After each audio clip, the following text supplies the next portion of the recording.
احمق لوگ کہیں گے کہ مسلمان جس قبلے پر پہلے سے چلے آتے تھے اب اس سے کیوں منہ پھیر بیٹھے؟ تم کہہ دو کہ مشرق اور مغرب سب اللہ ہی کا ہے، وہ جس کو چاہتا ہے سیدھے رستے پر چلاتا ہے، اور اسی طرح ہم نے تم کو امت معتدل بنایا ہے تاکہ تم لوگوں پر گواہ بنو اور پیغمبر آخر الزمان صلی اللہ علیہ وآلہ وسلم تم پر گواہ بنے۔ اور جس قبلے پر تم پہلے تھے اس کو ہم نے اس لیے مقرر کیا تھا کہ معلوم کریں کہ کون ہمارے پیغمبر کا تابع رہتا ہے اور کون الٹے پاؤں پھر جاتا ہے۔ اور یہ بات یعنی تحویل قبلہ لوگوں کو گراں معلوم ہوئی، مگر جن کو اللہ نے ہدایت بخشی ہے وہ اسے گراں نہیں سمجھتے، اور اللہ ایسا نہیں کہ تمہارے ایمان کو یوں ہی ضائع کر دے۔ اللہ تو لوگوں پر بڑا مہربان ہے، صاحب رحمت ہے۔ اے پیغمبر صلی اللہ علیہ وآلہ وسلم، ہم تمہارا آسمان کی طرف منہ اٹھانا دیکھ رہے ہیں، سو ہم تم کو اسی قبلے کی طرف جس کو تم پسند کرتے ہو منہ کرنے کا حکم دیں گے، تو اپنا منہ مسجد حرام یعنی خانہ کعبہ کی طرف پھیر لو، اور تم لوگ جہاں ہوا کرو نماز پڑھنے کے وقت اسی مسجد کی طرف منہ کر لیا کرو۔ اور جن لوگوں کو کتاب دی گئی ہے وہ خوب جانتے ہیں کہ یہ نیا قبلہ ان کے پروردگار کی طرف سے حق ہے، اور جو کام یہ لوگ کرتے ہیں اللہ ان سے بے خبر نہیں۔ اور اگر تم ان اہل کتاب کے پاس تمام نشانیاں بھی لے کر آؤ تو بھی یہ تمہارے قبلے کی پیروی نہ کریں، اور تم بھی ان کے قبلے کی پیروی کرنے والے نہیں ہو، اور ان میں سے بھی بعض کے قبلے کے پیرو نہیں۔ اور اگر تم باوجود اس کے کہ تمہارے پاس علم یعنی اللہ کا حکم آ چکا ہے ان کی خواہشوں کے پیچھے چلو گے تو ظالموں میں ہو جاؤ گے۔ جن لوگوں کو ہم نے کتاب دی ہے وہ ان پیغمبر آخر الزمان صلی اللہ علیہ وآلہ وسلم کو اس طرح پہچانتے ہیں جس طرح اپنے بیٹوں کو پہچانا کرتے ہیں، مگر ایک فریق ان میں سے سچی بات کو جان بوجھ کر چھپا رہا ہے۔ اے پیغمبر صلی اللہ علیہ وآلہ وسلم، یہ نیا قبلہ تمہارے پروردگار کی طرف سے حق ہے، تو تم ہرگز شک کرنے والوں میں نہ ہونا، اور ہر ایک شخص کے لیے ایک سمت مقرر ہے جدھر وہ عبادت کے وقت منہ کیا کرتا ہے، تو تم نیکیوں میں سبقت حاصل کرو۔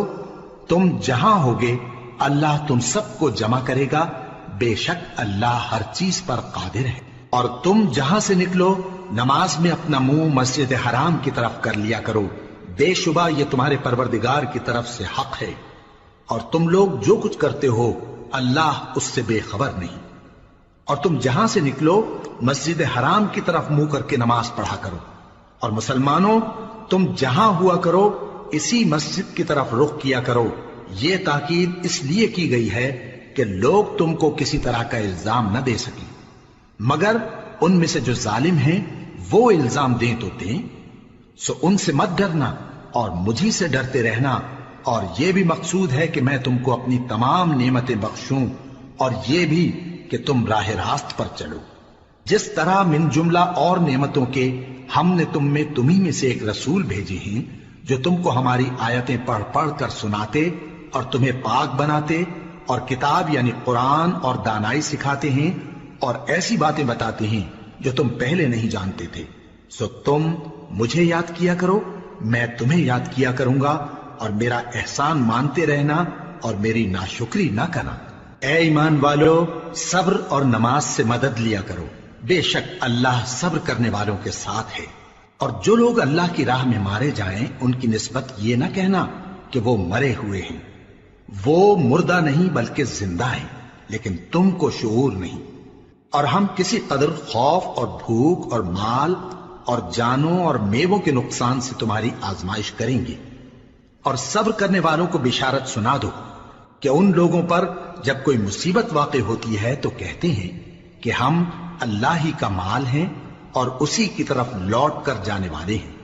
یہی لوگ ہیں جن پر ان کے پروردگار کی عنایتیں ہیں اور خصوصی رحمت بھی ہے، اور یہی سیدھے رستے پر ہیں۔ بے شک کوہ صفا اور مروہ اللہ کی نشانیوں میں سے ہیں، تو جو شخص خانہ کعبہ کا حج یا عمرہ کرے اس پر کچھ گناہ نہیں کہ دونوں کے درمیان چکر لگائے، بلکہ یہ ایک نیک کام ہے، اور جو کوئی نیک کام کرے تو اللہ قدردان ہے، دانا ہے۔ جو لوگ ہمارے حکموں اور ہدایتوں کو جو ہم نے نازل کی ہیں کسی غرض فاسد سے چھپاتے ہیں، باوجود کہ ہم نے ان کو لوگوں کے سمجھانے کے لیے اپنی کتاب میں کھول کھول کر بیان کر دیا ہے۔ ایسوں پر اللہ اور تمام لعنت کرنے والے لعنت کرتے ہیں۔ ہاں، جو توبہ کرتے ہیں اور اپنی حالت درست کر لیتے ہیں اور احکام الہی کو صاف صاف بیان کر دیتے ہیں تو میں ان کے قصور معاف کر دیتا ہوں، اور میں بڑا معاف کرنے والا، بڑا مہربان ہوں۔ جو لوگ کافر ہوئے اور کافر ہی مرے، ایسوں پر اللہ کی اور فرشتوں کی اور انسانوں کی سب کی لعنت، وہ ہمیشہ اسی لعنت میں گرفتار رہیں گے۔ ان سے نہ تو عذاب ہلکا ہی کیا جائے گا اور نہ انہیں کچھ مہلت ملے گی۔ اور لوگوں، تمہارا معبود ایک ہی معبود ہے، اس بڑے مہربان اور رحم والے کے سوا کوئی عبادت کے لائق نہیں۔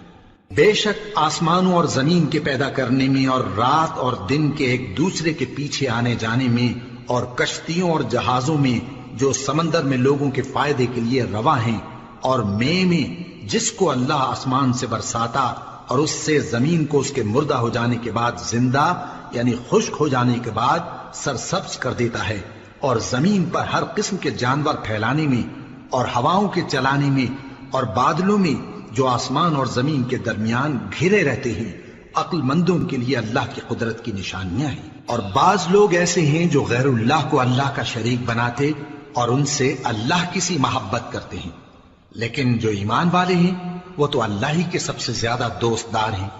اور اے کاش ظالم لوگ جو بات عذاب کے وقت دیکھیں گے اب دیکھ لیتے کہ سب طرح کی طاقت اللہ ہی کو ہے، اور یہ کہ اللہ سخت عذاب کرنے والا ہے۔ اس دن کفر کے پیشوا اپنے پیروں سے بیزاری ظاہر کریں گے اور دونوں عذاب الہی دیکھ لیں گے اور ان کے آپس کے تعلقات منقطع ہو جائیں گے۔ یہ حال دیکھ کر پیروی کرنے والے حسرت سے کہیں گے کہ اے کاش ہمیں پھر دنیا میں جانا نصیب ہو، تاکہ جس طرح یہ ہم سے بیزار ہو رہے ہیں اسی طرح ہم بھی ان سے بیزار ہوں۔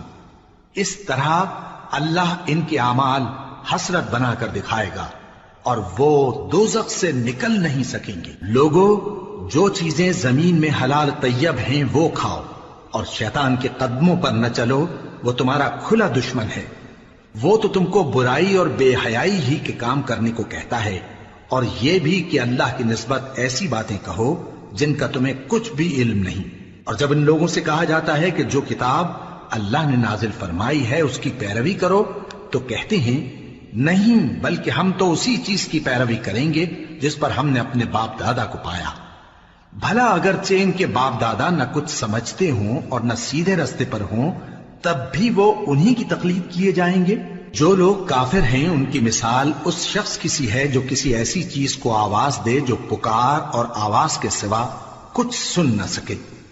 یہ بہرے ہیں، گونگے ہیں، اندھے ہیں کہ کچھ سمجھ ہی نہیں سکتے۔ اے اہل ایمان، جو پاکیزہ چیزیں ہم نے تم کو عطا فرمائی ہیں ان کو کھاؤ، اور اگر اللہ ہی کے بندے ہو تو اس کی نعمتوں کا شکر بھی ادا کرو۔ اس نے تو تم پر بس مرا ہوا جانور اور لہو اور سور کا گوشت اور جس چیز پر اللہ کے سوا کسی اور کا نام پکارا جائے حرام کر دیا ہے۔ ہاں، جو مجبور ہو جائے بشرطے کہ اللہ کی نافرمانی نہ کرے اور حد ضرورت سے باہر نہ نکل جائے، اس پر کچھ گناہ نہیں۔ بے شک اللہ بخشنے والا ہے، رحم کرنے والا ہے۔ جو لوگ اللہ کی کتاب سے ان آیتوں اور ہدایتوں کو جو اس نے نازل فرمائی ہیں چھپاتے اور ان کے بدلے تھوڑی سی قیمت یعنی دنیاوی منفعت حاصل کرتے ہیں، وہ اپنے پیٹوں میں محض آگ بھرتے ہیں۔ ایسے لوگوں سے اللہ قیامت کے دن نہ کلام کرے گا اور نہ ان کو گناہوں سے پاک کرے گا، اور ان کے لیے دکھ دینے والا عذاب ہے۔ یہ وہ لوگ ہیں جنہوں نے ہدایت چھوڑ کر گمراہی اور بخشش چھوڑ کر عذاب خرید لیا۔ یہ آتش جہنم کی کیسی برداشت کرنے والے ہیں۔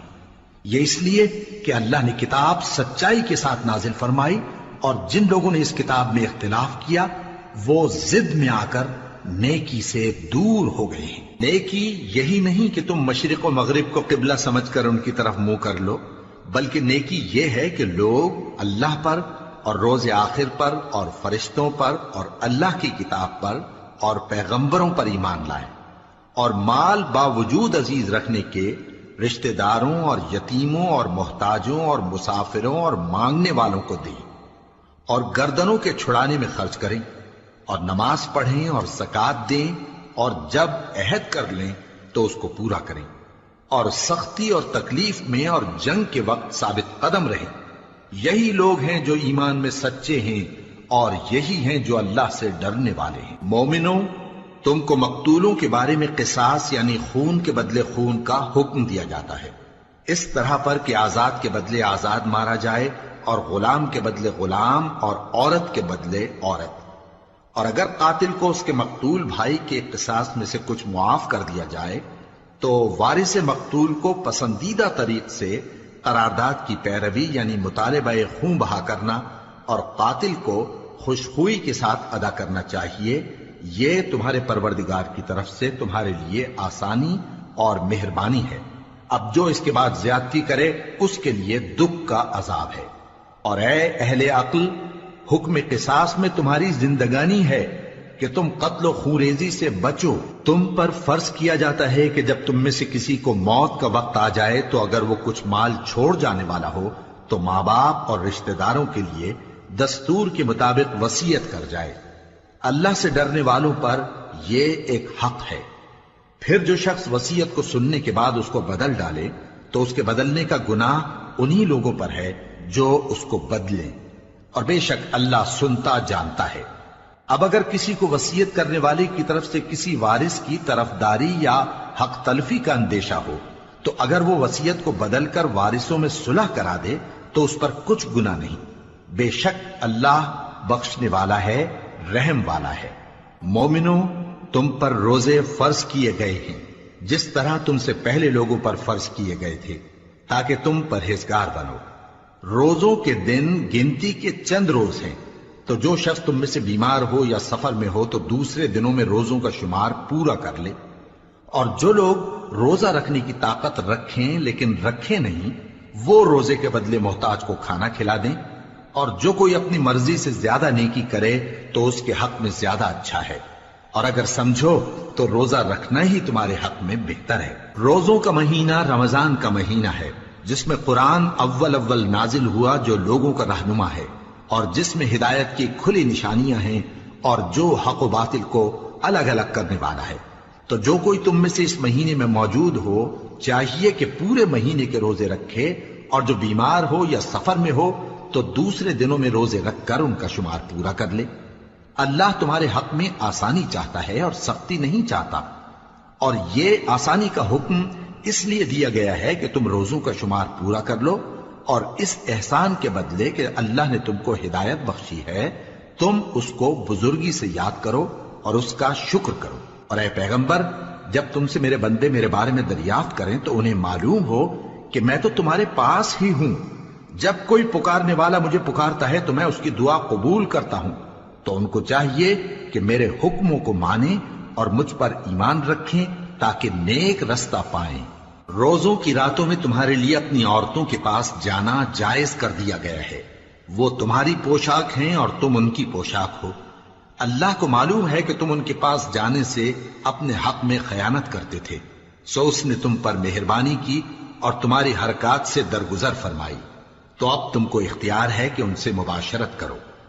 اور اللہ نے جو چیز تمہارے لیے لکھ رکھی ہے یعنی اولاد، اس کو اللہ سے طلب کرو اور کھاؤ اور پیو یہاں تک کہ صبح کی سفید دھاری رات کی سیاہ دھاری سے الگ نظر آنے لگے، پھر روزہ رکھ کر رات تک پورا کرو۔ اور جب تم مسجدوں میں اعتکاف بیٹھتے ہو تو ان سے مباشرت نہ کرو، یہ اللہ کی حدیں ہیں، ان کے پاس نہ جانا۔ اسی طرح اللہ اپنی آیتیں لوگوں کے سمجھانے کے لیے کھول کھول کر بیان فرماتا ہے تاکہ وہ پرہیزگار بنے۔ اور آپس میں ایک دوسرے کا مال ناحق نہ کھاؤ اور نہ اس کو رشوتاً حاکموں کے پاس پہنچاؤ تاکہ لوگوں کے مال کا کچھ حصہ ناجائز طور پر کھا جاؤ، اور اسے تم جانتے بھی ہو۔ اے پیغمبر، لوگ تم سے نئے چاند کے بارے میں دریافت کرتے ہیں کہ گھٹتا بڑھتا کیوں ہے۔ کہہ دو کہ وہ لوگوں کے کاموں کی میعادیں اور حج کے وقت معلوم ہونے کا ذریعہ ہے، اور نیکی اس بات میں نہیں کہ احرام کی حالت میں گھروں میں ان کے پچھواڑے کی طرف سے آؤ، بلکہ نیکوکار وہ ہے جو پرہیزگار ہو۔ اور گھروں میں ان کے دروازوں سے آیا کرو اور اللہ سے ڈرتے رہو تاکہ کامیاب ہو جاؤ۔ اور جو لوگ تم سے لڑتے ہیں تم بھی اللہ کی راہ میں ان سے لڑو، مگر زیادتی نہ کرنا کہ اللہ زیادتی کرنے والوں کو دوست نہیں رکھتا۔ اور ان کو جہاں پاؤ قتل کر دو، اور جہاں سے انہوں نے تم کو نکالا ہے یعنی مکے سے، وہاں سے تم بھی ان کو نکال دو۔ اور دین سے گمراہ کرنے کا فساد قتل و خونریزی سے کہیں بڑھ کر ہے۔ اور جب تک وہ تم سے مسجد حرام یعنی خانہ کعبہ کے پاس نہ لڑیں تم بھی وہاں ان سے نہ لڑنا۔ ہاں اگر وہ تم سے لڑیں تو تم ان کو قتل کر ڈالو، کافروں کی یہی سزا ہے۔ پھر اگر وہ باز آ جائیں تو اللہ بخشنے والا ہے، رحم کرنے والا ہے۔ اور ان سے اس وقت تک لڑتے رہنا کہ فساد نابود ہو جائے اور ملک میں اللہ ہی کا دین غالب ہو جائے۔ پھر اگر وہ فساد سے باز آ جائیں تو ظالموں کے سوا کسی پر زیادتی نہیں کرنی چاہیے۔ ادب کا مہینہ ادب کے مہینے کے مقابل ہے، اور ادب کی چیزیں ایک دوسرے کا بدلہ ہیں۔ پس اگر کوئی تم پر زیادتی کرے تو جیسی زیادتی وہ تم پر کرے ویسے ہی تم اس پر کرو، اور اللہ سے ڈرتے رہو اور جان رکھو کہ اللہ ڈرنے والوں کے ساتھ ہے۔ اور اللہ کی راہ میں مال خرچ کرو اور اپنے آپ کو ہلاکت میں نہ ڈالو، اور نیکی کرو، بے شک اللہ نیکی کرنے والوں کو دوست رکھتا ہے۔ اور اللہ کی خوشنودی کے لیے حج اور عمرے کو پورا کرو، اور اگر راستے میں روک لیے جاؤ تو جیسی قربانی میسر ہو کر دو، اور جب تک قربانی اپنے مقام پر نہ پہنچ جائے سر نہ منڈاؤ۔ اور اگر کوئی تم میں بیمار ہو یا اس کے سر میں کسی طرح کی تکلیف ہو تو اگر وہ سر منڈا لے تو اس کے بدلے روزے رکھے یا صدقہ دے یا قربانی کرے۔ پھر جب تکلیف دور ہو کر تم مطمئن ہو جاؤ تو جو تم میں حج کے وقت تک عمرے سے فائدہ اٹھانا چاہے وہ جیسی قربانی میسر ہو کرے، اور جس کو قربانی نہ ملے وہ 3 روزے ایام حج میں رکھے اور 7 جب واپس ہو، یہ پورے 10 ہوئے۔ یہ حکم اس شخص کے لیے ہے جس کے اہل و عیال مکے میں نہ رہتے ہوں۔ اور اللہ سے ڈرتے رہو اور جان رکھو کہ اللہ سخت عذاب دینے والا ہے۔ حج کے مہینے معین ہیں جو معلوم ہیں، تو جو شخص ان مہینوں میں حج کی نیت کر لے تو حج کے دنوں میں نہ عورتوں سے اختلاط کرے، نہ کوئی برا کام کرے اور نہ کسی سے جھگڑے۔ اور جو نیک کام تم کرو گے وہ اللہ کو معلوم ہو جائے گا۔ اور زاد راہ یعنی رستے کا خرچ ساتھ لے جاؤ، کیونکہ بہترین زاد راہ پرہیزگاری ہے۔ اور اے اہل عقل مجھی سے ڈرتے رہو، اس کا تمہیں کچھ گناہ نہیں کہ حج کے دنوں میں بذریعہ تجارت اپنے پروردگار سے روزی طلب کرو۔ اور جب عرفات سے واپس ہونے لگو تو مشعر حرام یعنی مزدلفہ میں اللہ کا ذکر کرو، اور اس طرح ذکر کرو جس طرح اس نے تم کو سکھایا، اور اس سے پیشتر تم لوگ ان طریقوں سے محض ناواقف تھے۔ پھر جہاں سے اور لوگ واپس ہوں وہیں سے تم بھی واپس ہو، اور اللہ سے بخشش مانگو، بے شک اللہ بخشنے والا ہے، رحمت کرنے والا ہے۔ پھر جب حج کے تمام ارکان پورے کر چکو تو مینا میں اللہ کو یاد کرو جس طرح اپنے باپ دادا کو یاد کیا کرتے تھے، بلکہ اس سے بھی زیادہ۔ اور بعض لوگ ایسے ہیں جو اللہ سے التجا کرتے ہیں کہ اے پروردگار ہم کو جو دینا ہے دنیا ہی میں دے دے، اور ایسے لوگوں کا آخرت میں کچھ حصہ نہیں۔ اور بعض ایسے ہیں کہ دعا کرتے ہیں کہ پروردگار ہم کو دنیا میں بھی نعمت عطا فرما اور آخرت میں بھی نعمت بخشیو اور دوزخ کے عذاب سے محفوظ رکھیو۔ یہی لوگ ہیں جن کے لیے ان کے کاموں کا حصہ یعنی اجر نیک تیار ہے، اور اللہ جلد حساب لینے والا ہے۔ اور قیام منی کے دنوں میں جو گنتی کے دن ہیں اللہ کو یاد کرو۔ اگر کوئی جلدی کرے اور 2 ہی دن میں چل دے تو اس پر بھی کچھ گناہ نہیں، اور جو بات تک ٹھہرا رہے اس پر بھی کچھ گناہ نہیں۔ یہ باتیں اس شخص کے لیے ہیں جو اللہ سے ڈرے، اور تم لوگ اللہ سے ڈرتے رہو اور جان رکھو کہ تم سب اس کے پاس جمع کیے جاؤ گے۔ اور کوئی شخص تو ایسا ہے جس کی گفتگو دنیا کی زندگی میں تم کو دلکش معلوم ہوتی ہے، اور وہ اپنے معافی ضمیر پر یعنی اس بات پر جو اس کے دل میں ہے اللہ کو گواہ بناتا ہے، حالانکہ وہ سخت جھگڑالو ہے۔ اور جب پیٹ پھیر کر چلا جاتا ہے تو زمین میں دوڑتا پھرتا ہے تاکہ اس میں فتنہ انگیزی کرے اور کھیتی کو برباد اور انسانوں اور حیوانوں کی نسل کو نابود کر دے۔ اور اللہ فتنہ انگیزی کو پسند نہیں کرتا، اور جب اس سے کہا جاتا ہے کہ اللہ سے خوف کر تو غرور اس کو گناہ میں پھنسا دیتا ہے، سو اس کو جہنم کافی ہے اور وہ بہت برا ٹھکانہ ہے۔ اور کوئی شخص ایسا ہے کہ اللہ کی خوشنودی حاصل کرنے کے لیے اپنی جان بیچ ڈالتا ہے، اور اللہ بندوں پر بہت مہربان ہے۔ مومنو، اسلام میں پورے پورے داخل ہو جاؤ اور شیطان کے پیچھے نہ چلو، وہ تو تمہارا کھلا دشمن ہے۔ پھر اگر تم احکام روشن پہنچ جانے کے بعد لڑکھڑا جاؤ تو جان رکھو کہ اللہ غالب ہے، حکمت والا ہے۔ کیا یہ لوگ اسی بات کے منتظر ہیں کہ ان پر اللہ کا عذاب بادل کے سائبانوں میں آ نازل ہو اور فرشتے بھی اتر آئیں اور کام تمام کر دیا جائے؟ اور سب کاموں کا رجوع اللہ ہی کی طرف ہے۔ اے پیغمبر، بنی اسرائیل سے پوچھو کہ ہم نے ان کو کتنی کھلی نشانیاں دیں، اور جو شخص اللہ کی نعمت کو اپنے پاس آنے کے بعد بدل دے تو اللہ سخت عذاب کرنے والا ہے۔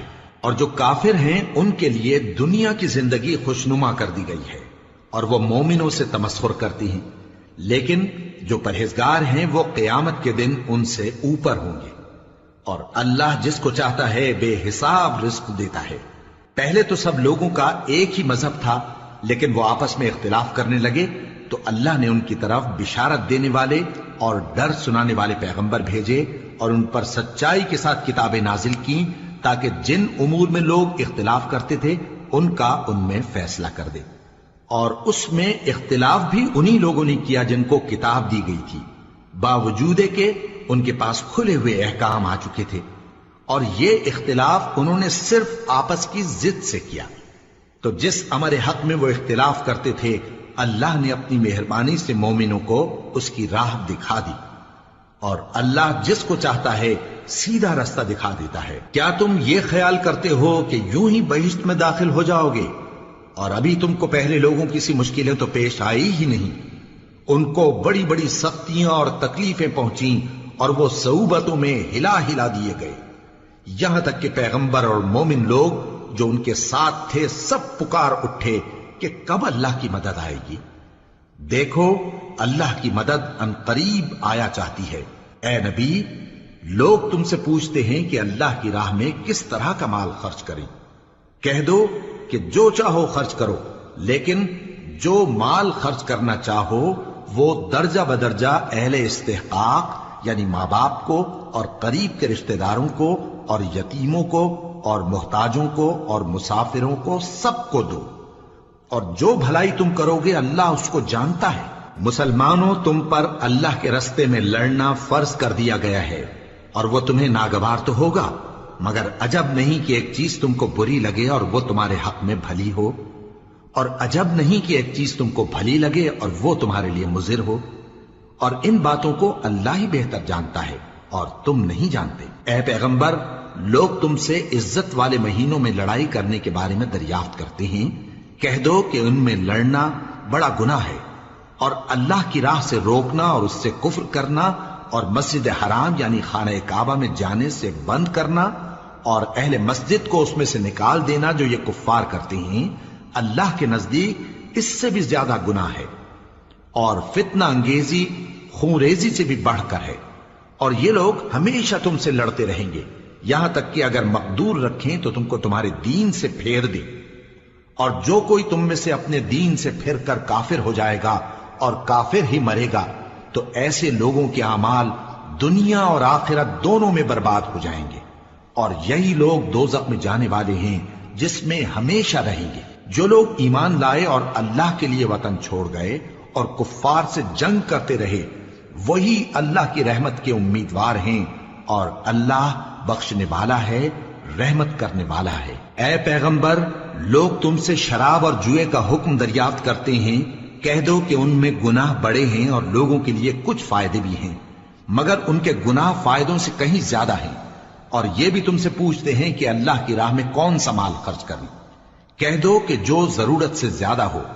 اس طرح اللہ تمہارے لیے اپنے احکام کھول کھول کر بیان فرماتا ہے تاکہ تم سوچو، یعنی دنیا اور آخرت کی باتوں میں غور کرو۔ اور تم سے یتیموں کے بارے میں بھی دریافت کرتے ہیں، کہہ دو کہ ان کی حالت کی اصلاح بہت اچھا کام ہے، اور اگر تم ان سے مل جل کر رہنا یعنی خرچ اکٹھا رکھنا چاہو تو وہ تمہارے بھائی ہیں، اور اللہ خوب جانتا ہے کہ خرابی کرنے والا کون ہے اور اصلاح کرنے والا کون۔ اور اگر اللہ چاہتا تو تم کو تکلیف میں ڈال دیتا، بے شک اللہ غالب ہے، حکمت والا ہے۔ اور مومنوں مشرک عورتوں سے جب تک وہ ایمان نہ لائیں نکاح نہ کرنا، کیونکہ مشرک عورت خواہ تم کو کیسی ہی بھلی لگے اس سے مومن لونڈی بہتر ہے۔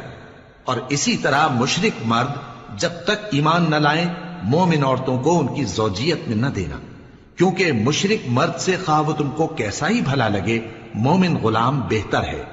یہ مشرک لوگوں کو دوزخ کی طرف بلاتے ہیں، اور اللہ اپنی مہربانی سے بہشت اور بخشش کی طرف بلاتا ہے، اور اپنے حکم لوگوں سے کھول کھول کر بیان کرتا ہے تاکہ نصیحت حاصل کریں۔ اور تم سے حیض کے بارے میں دریافت کرتے ہیں، کہہ دو وہ تو نجاست ہے، سو ایام حیض میں عورتوں سے کنارہ کش رہو، اور جب تک وہ پاک نہ ہو جائیں ان سے مقاربت نہ کرو۔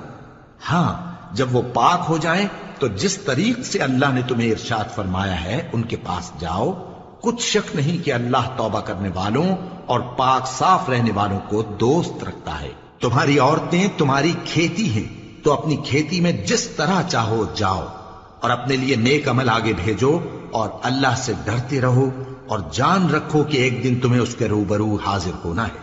اور اے پیغمبر ایمان والوں کو بشارت سنا دو، اور اللہ کے نام کو اس بات کا ہیلا نہ بنانا کہ اس کی قسمیں کھا کھا کر سلوک کرنے اور پرہیزگاری کرنے اور لوگوں میں صلح و سازگاری کرانے سے رک جاؤ، اور اللہ سب کچھ سنتا ہے، جانتا ہے۔ اللہ تمہاری لغو قسموں پر تم سے مواخذہ نہیں کرے گا، لیکن جو قسمیں تم قصد دلی سے کھاؤ گے ان پر مواخذہ کرے گا، اور اللہ بخشنے والا ہے، بردبار ہے۔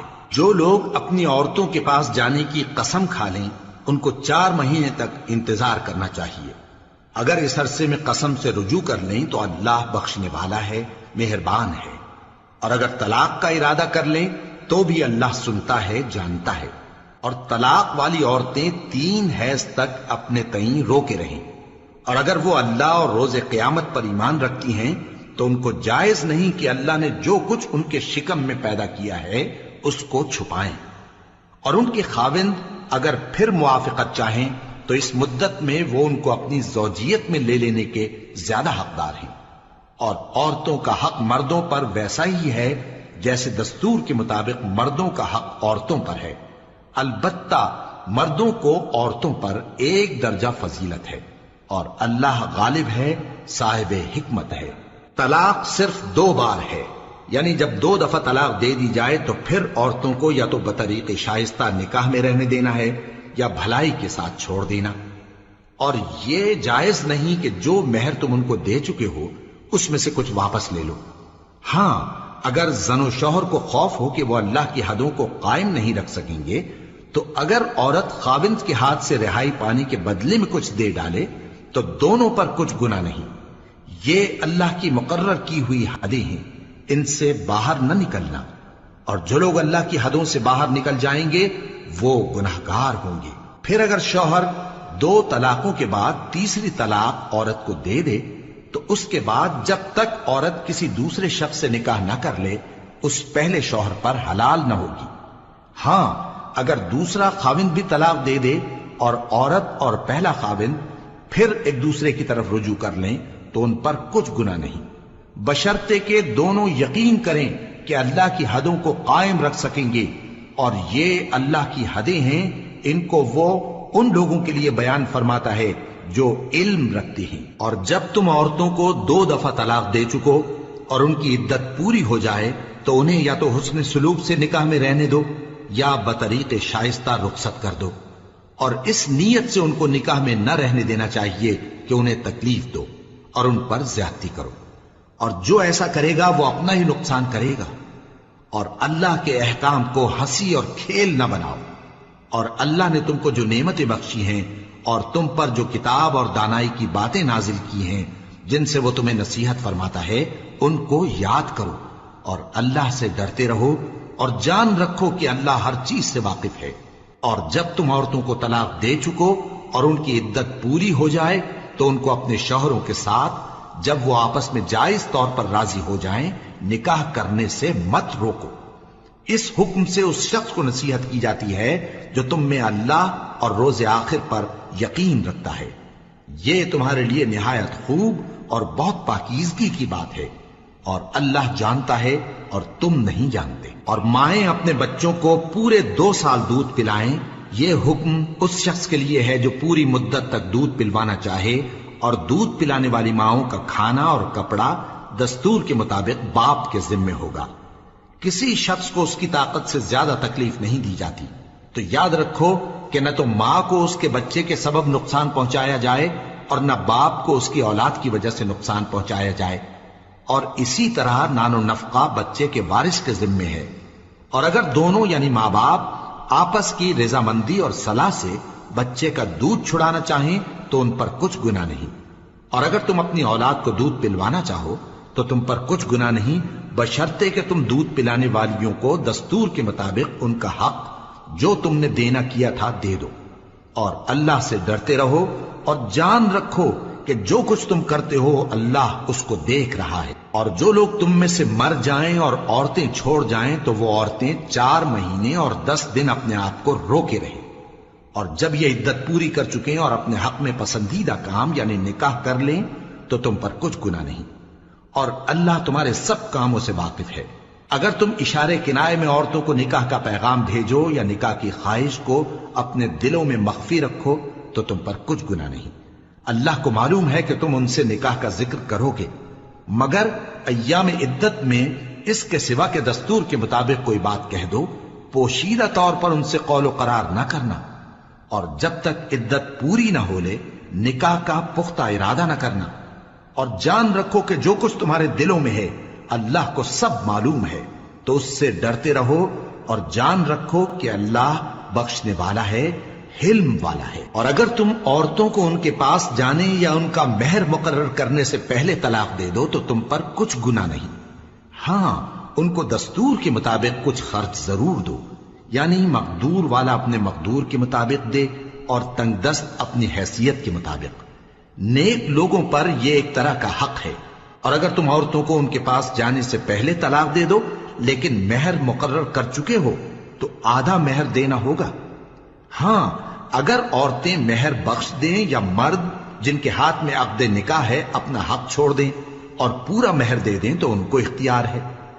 اور اگر تم مرد لوگ ہی اپنا حق چھوڑ دو تو یہ پرہیزگاری کی بات ہے، اور آپس میں بھلائی کرنے کو فراموش نہ کرنا۔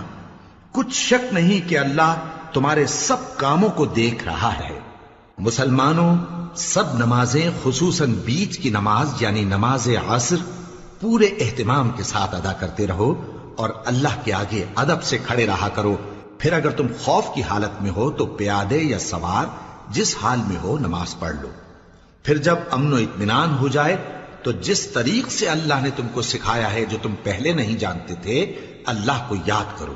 اور جو لوگ تم میں سے مر جائیں اور عورتیں چھوڑ جائیں وہ اپنی عورتوں کے حق میں وصیت کر جائیں کہ ان کو 1 سال تک خرچ دیا جائے اور گھر سے نہ نکالی جائے۔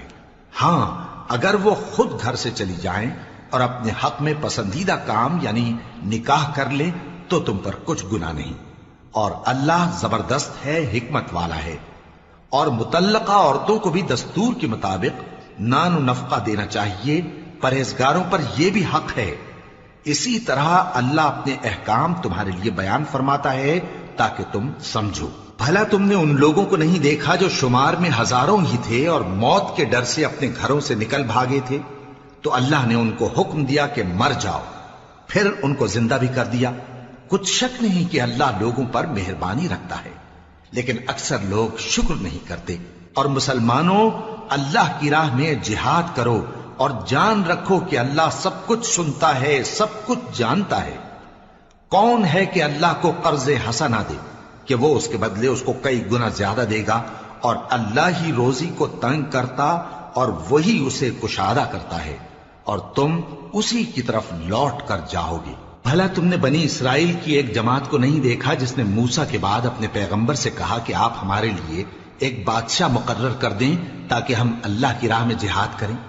پیغمبر نے کہا کہ اگر تم کو جہاد کا حکم دیا جائے تو ایسا تو نہیں کہ لڑنے سے پہلو تہی کرو؟ وہ کہنے لگے کہ ہم اللہ کی راہ میں کیوں نہ لڑیں گے جبکہ ہم وطن سے خارج اور بال بچوں سے جدا کر دیے گئے۔ پھر جب ان کو جہاد کا حکم دیا گیا تو چند اشخاص کے سوا سب پھر گئے، اور اللہ ظالموں سے خوب واقف ہے۔ اور پیغمبر نے ان سے یہ بھی کہا کہ اللہ نے تم پر طالوت کو بادشاہ مقرر فرمایا ہے۔ وہ بولے کہ اسے ہم پر بادشاہی کا حق کیوں کر ہو سکتا ہے؟ اس سے بڑھ کر بادشاہی کے مستحق تو ہم ہیں، اور اس کے پاس تو بہت سی دولت بھی نہیں۔ پیغمبر نے کہا کہ اللہ نے اس کو تم پر فضیلت دی ہے اور بادشاہی کے لیے منتخب فرمایا ہے۔ اس نے اسے علم بھی بہت سا بخشا ہے اور تن و توش بھی بڑا عطا کیا ہے، اور اللہ کو اختیار ہے جسے چاہے بادشاہی بخشے، وہ بڑا کشائش والا ہے، دانا ہے۔ اور پیغمبر نے ان سے کہا کہ ان کی یعنی طالوت کی بادشاہی کی نشانی یہ ہے کہ تمہارے پاس وہ صندوق آئے گا جس کو فرشتے اٹھائے ہوئے ہوں گے، اس میں تمہارے پروردگار کی طرف سے تسلی بخشنے والی چیز ہوگی اور کچھ اور چیزیں بھی ہوں گی جو موسیٰ اور ہارون چھوڑ گئے تھے۔ اگر تم ایمان رکھتے ہو تو یہ تمہارے لیے ایک بڑی نشانی ہے۔ غرض جب طالوت فوجیں لے کر روانہ ہوا تو اس نے ان سے کہا کہ اللہ ایک نہر سے تمہاری آزمائش کرنے والا ہے، جو شخص اس میں سے پانی پی لے گا اس کی نسبت تصور کیا جائے گا کہ وہ میرا نہیں، اور جو نہ پیے گا وہ سمجھا جائے گا کہ میرا ہے۔ ہاں اگر کوئی ہاتھ سے چلو بھر پانی لے لے تو خیر۔ جب وہ لوگ نہر پر پہنچے تو چند آدمیوں کے سوا سب نے پانی پی لیا۔ پھر جب طالوت اور مومن لوگ جو اس کے ساتھ تھے نہر کے پار ہو گئے تو کہنے لگے کہ آج ہم میں جالوت اور اس کے لشکر سے مقابلہ کرنے کی طاقت نہیں۔ جو لوگ یقین رکھتے تھے کہ ان کو اللہ کے روبرو حاضر ہونا ہے، وہ کہنے لگے کہ بسا اوقات تھوڑی سی جماعت نے اللہ کے حکم سے بڑی جماعت پر فتح حاصل کی ہے، اور اللہ ثابت قدم رہنے والوں کے ساتھ ہے۔ اور جب وہ لوگ جالوت اور اس کے لشکر کے مقابل میں آئے تو اللہ سے دعا کی کہ اے پروردگار ہم پر صبر کے دہانے کھول دے اور ہمیں لڑائی میں ثابت قدم رکھ اور لشکر کفار پر فتح یاب کر۔ تو طالوت کی فوج نے اللہ کے حکم سے ان کو شکست دے دی، اور داؤد نے جالوت کو قتل کر ڈالا، اور اللہ نے ان کو بادشاہی اور دانائی بخشی اور جو کچھ چاہا سکھایا۔ اور اگر اللہ لوگوں کو ایک دوسرے پر چڑھائی اور حملہ کرنے سے نہ ہٹاتا رہتا تو کرۂ ارض تباہ ہو جاتا، لیکن اللہ اہل عالم پر بڑا مہربان ہے۔ یہ اللہ کی آیتیں ہیں جو ہم تم کو سچائی کے ساتھ پڑھ کر سناتے ہیں، اور اے محمد صلی اللہ علیہ وآلہ وسلم تم بلا شبہ پیغمبروں میں سے ہو۔